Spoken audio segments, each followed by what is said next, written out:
Hello my friends! Today we are drawing a rose. We're going to be drawing it with graphite pencil and charcoal. This particular variety is called Juliet and I ordered it from Grace Rose Farms.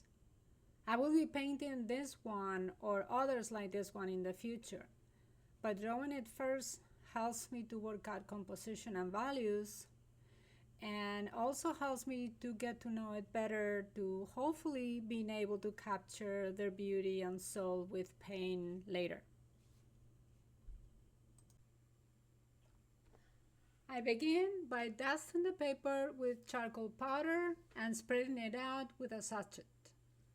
Then I carefully find the contour and draw it with a stick of soft nitram charcoal. If you order this charcoal, make sure it's soft, as the hard varieties do nothing by scratching the paper.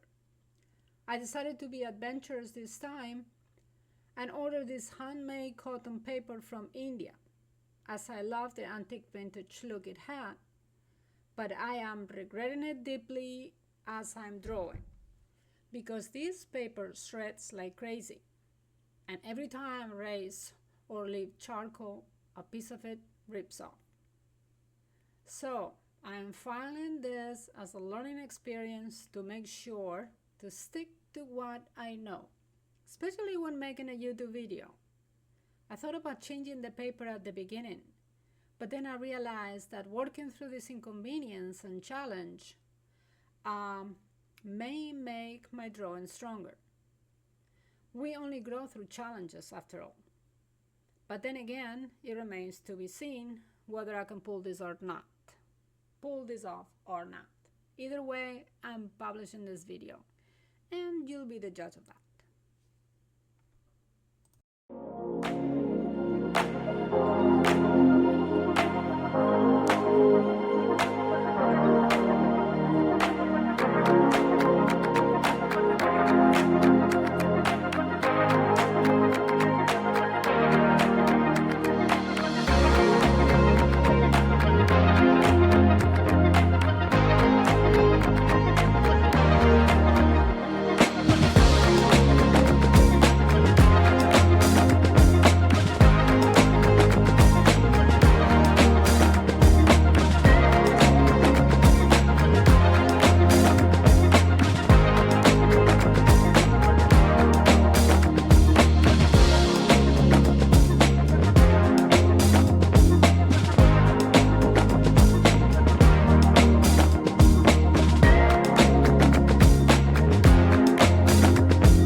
I'm using graphite as well as charcoal because I feel the delicacy of this rose could definitely benefit from the lighter shades and marks. As I'm drawing this, I realized I could have drawn the whole thing with just graphite, so perhaps that's what I'll do in another video. The reason why I favor charcoal over graphite is because I feel as I can get a greater range of darks and it's easier to erase. Graphite has wax in it, and therefore it tends to leave marks on the paper when erased.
There's a lot of fascinating data about roses. Roses have long been my favorite flower for I don't even know how long. I've always been fascinated by them. Different colors, I'm attracted more than others. I love white roses. I love soft pink roses. And the ones that are orangey and pink, as like in the one that I'm painting right now, is definitely one of my favorites. And I tend to favor the ones that have different hues and don't have just a solid color. And I tell you some fascinating things about roses. Number one, roses are one of the oldest flowers in existence. Archaeologists have discovered rose fossils that date back as far as 35 million years. According to the Guinness Book of World Records, roses are the oldest species of plant to be grown as decoration.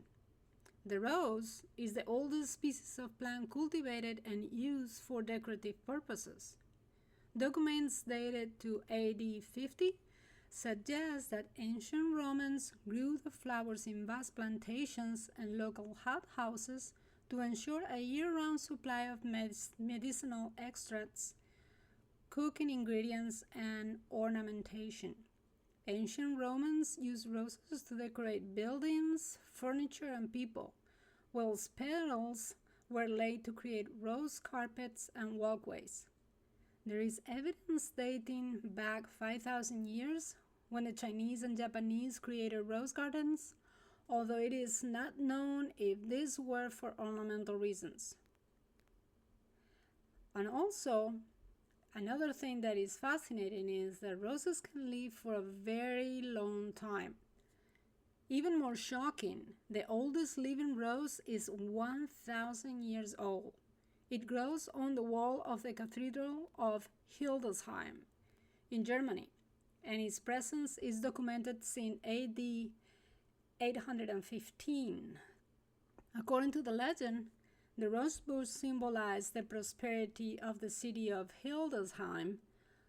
As long as it flourishes, Hildesheim will not decline. In 1945, Allied bombers destroyed the cathedral, yet the bush survived. Its roots remained intact beneath the debris, and soon the bush was growing strong again. Also, you can eat roses. Although most people have been using it for the garden and in the garden for their looks alone, roses have a long history of being used as food and medicine. Roses are classified as herbs and as such are recognized as useful plants. Their petals are edible, and rose water, made from soaking the petals in water, is often added to jellies or jams or used as an added flavor in Indian and Chinese dishes.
Each rose color has a different meaning.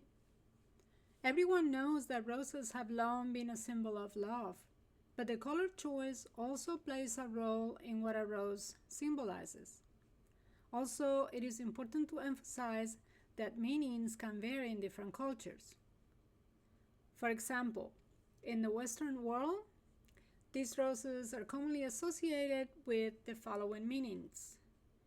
Red are associated with love and romance, pink with grace and elegance, yellow with friendship and cheer, white with purity, innocence, and spirituality, and orange, enthusiasm and energy. The rose is also the U.S. national flower. In 1986, President Donald Reagan officially made the rose the national flower emblem of the United States. He did this while standing in the famous White House Rose Garden.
Another fascinating thing about this particular rose that is called Juliet is that it is the most expensive rose sold for millions of dollars. Rose breeder David Austin, which I have several rose bushes from, spent $5 million to create the apricot hue hybrid over the course of 15 years. Rose Juliet debuted in 2006 at the Chelsea Flower Show and took the floral world by storm, not only for its blushing beauty, but because it was the most expensive rose ever developed. The Juliet rose sold for $15.8 million in 2006, which also made it the world's most expensive rose cultivar. I hope you enjoyed this video. And if you did, make sure to like and subscribe. Believe it or not, there are many hours of work behind this 22-minute video, and your support will encourage me to keep making videos and hopefully improving. And if you made it to the end of this video, thank you, thank you, thank you. I cannot thank you enough. Till next time.